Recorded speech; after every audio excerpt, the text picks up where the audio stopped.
For the record, for what it's worth, several of our rapper friends here on Undisputed have been texting me during the OU games when I'm listening to YouTube, and I'm looking at my phone, and they are into Kyler Murray, especially our man Nelly. He is over the top on Kyler Murray. Okay. So it's starting to hit me that there's some sort of bandwagon rolling because he is fun to watch. Yeah. I was a Baker fan. It's just going to be virtually impossible to top what Baker did the last 3 years, let alone this 1 year. But there is mystique to Kyler Murray because obviously he got drafted 9th overall by the Oakland A's. So he is a two-sport, maybe big star.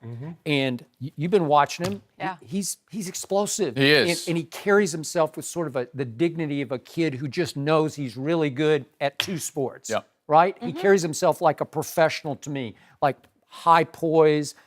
You can just see him operate as if he believes in himself and what they can do in that offense under Lincoln Riley. I've also been watching Tua, and I have never seen anyone get off to a hotter start. It's just virtually flawless what he is doing. He's 25 of 35, but he's 6 touchdowns to no interceptions. As you talked about on third down, he's just perfect. Yeah. That's all he is perfect.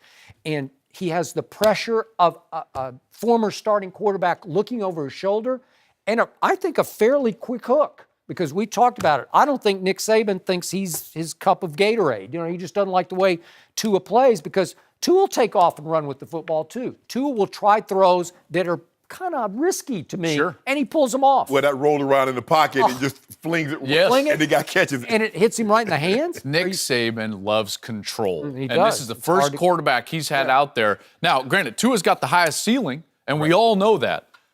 But he also gives his coach the least amount of control. You know, because you just don't know what he's going to do. He's going to spin around, then throw it into the corner of the end zone. And you're like, no, yes! You know, and that's what he does. I don't think Nick Saban loves that. Okay, so I'm looking at Alabama's schedule, and it looks like it's pretty easy to me. Will they have trouble at Ole Miss? I mean, I'm looking at marquee big stage games where Tua can make a Heisman statement, where you say, aha, well, they do have to go to LSU. Is that going to be, that's pretty tough. Yeah, that's a rivalry game. Could be, sure. Okay, but other than that, Auburn at the end of the year, Mississippi, they get Mississippi State and Auburn, and those are 2 pretty good teams, but they get them in Tuscaloosa. Those Heisman statement games, I don't know. So OU plays at Iowa State.